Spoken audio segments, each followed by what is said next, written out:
The Polish government has announced a whole slew of new measures to prepare the country for a potential armed conflict with Russia. So what are these new measures and why is the Polish government taking them at this juncture? Cześć, my name is Connor Klein and welcome to Geopolitics with a focus on the Russo-Ukrainian war. I'm actually wearing a Lithuanian t-shirt that's also a little bit relevant to today's video. So, amongst other things, Donald Tusk, the Polish Prime Minister, he has announced that Poland will look at leaving two conventions. They are the Ottawa Convention and the Dublin Convention, and they cover the use of cluster munitions and anti-personnel mines. And this country, Lithuania, has actually already left the Ottawa Convention. So, hence why I've got the Lithuanian t-shirt on today. And that was actually yesterday that they are actually officially left. And they're in a similar situation to Poland. So why would Poland, first of all, want to leave those two conventions, amongst other things that they've announced? Well, Poland shares a border with Russia through the Kaliningrad exclave and Belarus, and there is a very narrow gap up to neighboring Lithuania that is called the Suwałki Gap.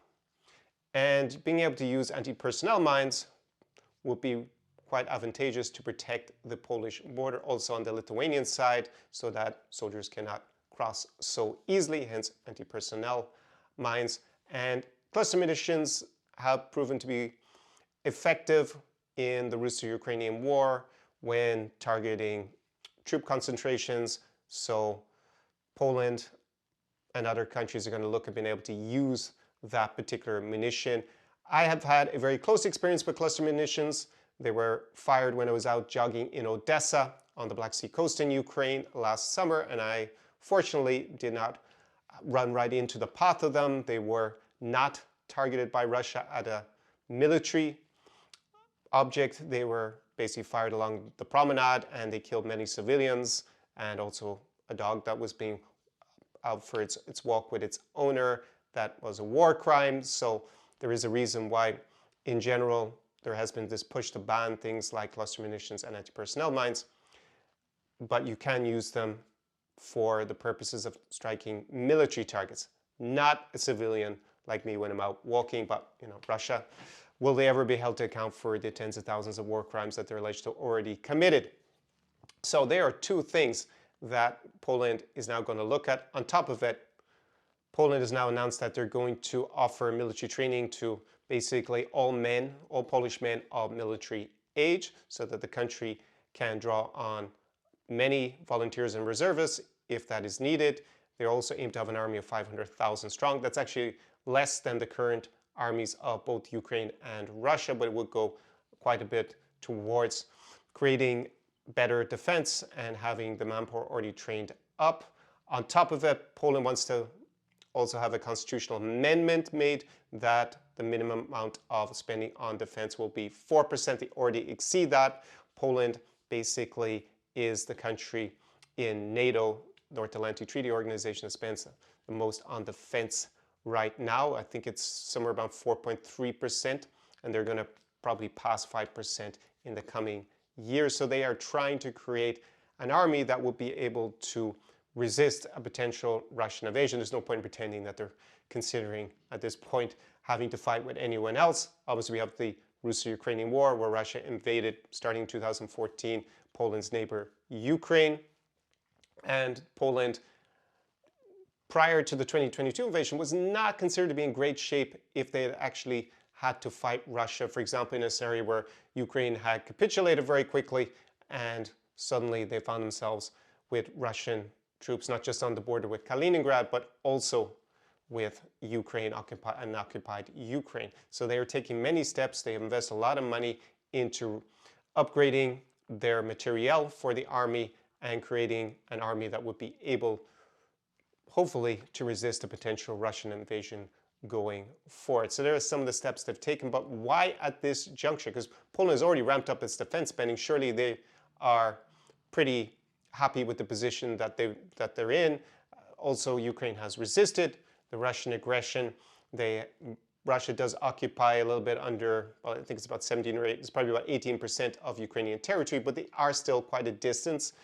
in occupied Ukrainian territory from the Polish border, so they don't pose an immediate risk from there, and they have been making very slow progress. I calculated that Russia managed to take about 0.6 or 0.7% of Ukraine's national territory in 2024, and they actually lost a little bit of Russian territory de jure in the Kursk Oblast. So they are making painstaking progress. So what has changed? Why would Poland suddenly look at taking all these measures to prepare for an invasion?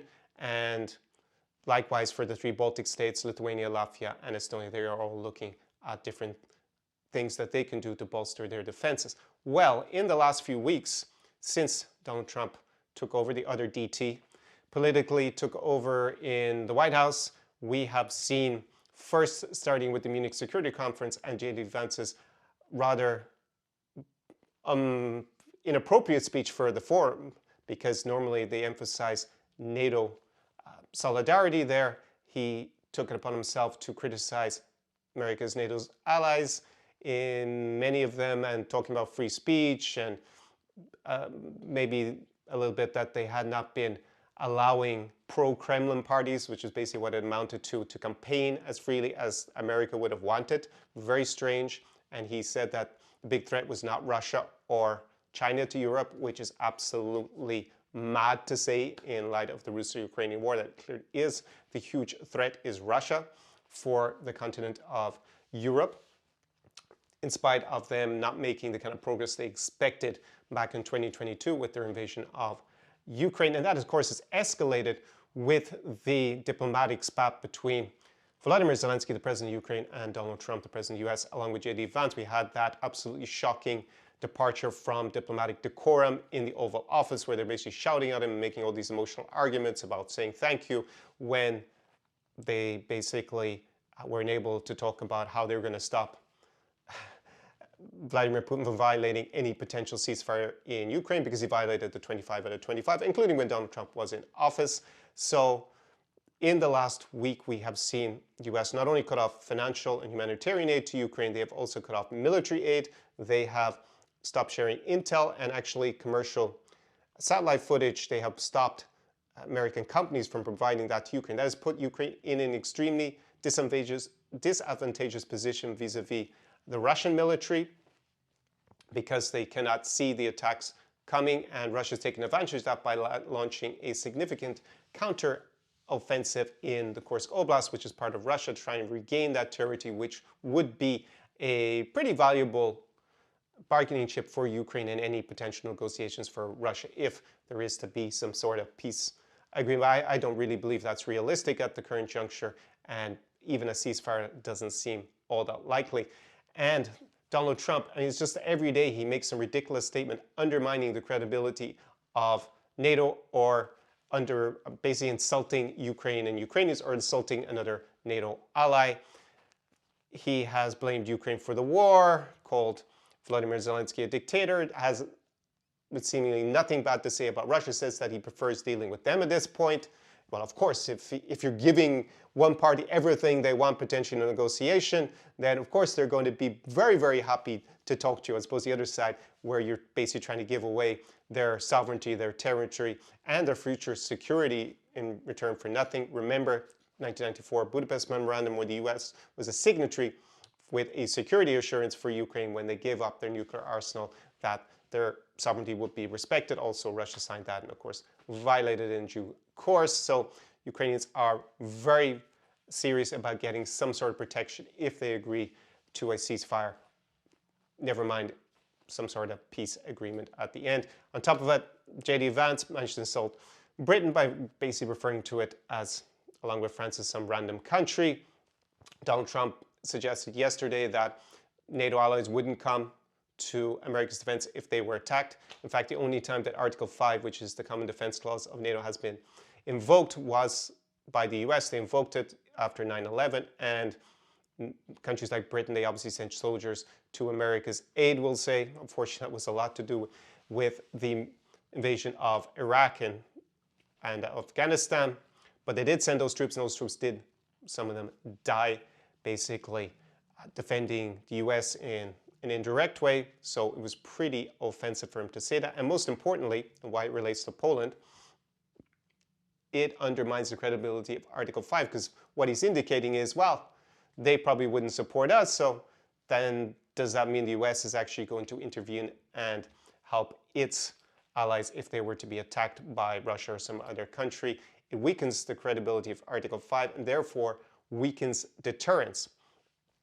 And for Poland, if there is no Article 5 deterrence, they need to look at other options in terms of their defense. They need to bolster that. That's why they're thinking about withdrawing for these conventions, having an army of 500,000, training all men of military age, and forgot to mention it, they are going to look at getting nuclear weapons, either that maybe the French or British nuclear arsenals, part of them are actually hosted in Poland, or they may actually look at getting their own nuclear deterrent, actually creating their own nuclear missile. That would then, well, they would need quite a few of them to act as an effective deterrent, or have the deterrence of the British and or French nuclear arsenal in order to have a credible deterrence in vis-a-vis the nuclear situation with Russia, where Russia has a big, in theory, a huge stockpile of nuclear weapons. So those are the developments over the last couple of weeks that have led to this change in policy by the Polish government. It has been driven by Donald Trump and his new administration. Basically, at the moment, they look determined to force Ukraine to capitulate to Russia.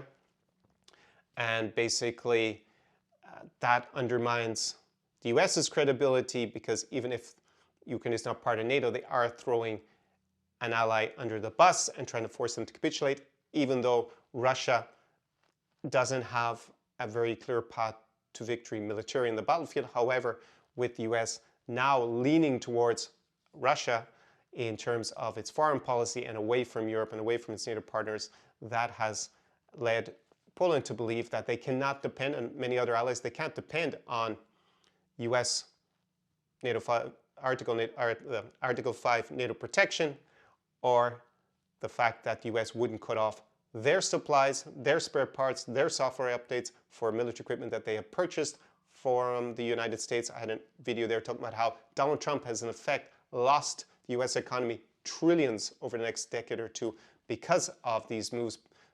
Simply because who is going to buy from the American military-industrial complex going forward?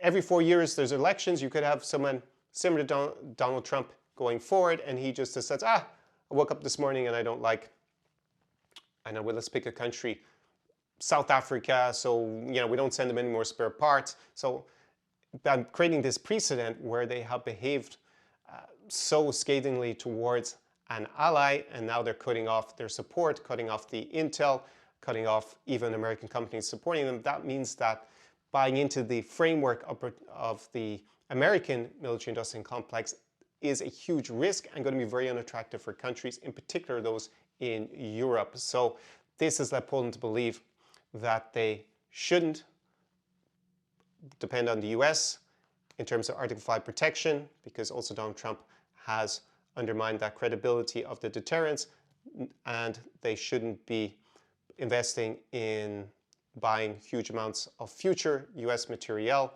And basically overall, they need to have a plan to fight against Russia should America successfully force Ukraine to capitulate, and then Russia has time to rearm and completely seize control of Ukraine and then get ready for the next invasion, which would be logically in Europe.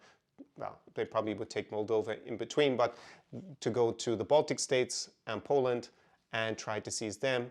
So countries like Lithuania also need to be really prepared for this worst case scenario.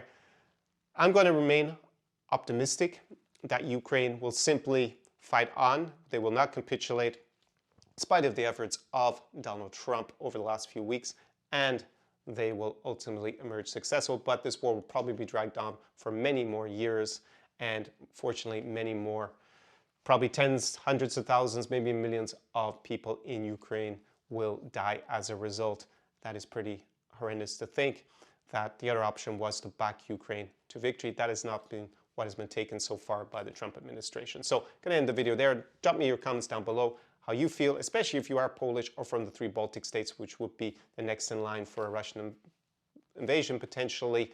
And if you're new to the channel, please subscribe. Trying to get up to 1,000 subscribers. And I will see you in the next video. Pa pa.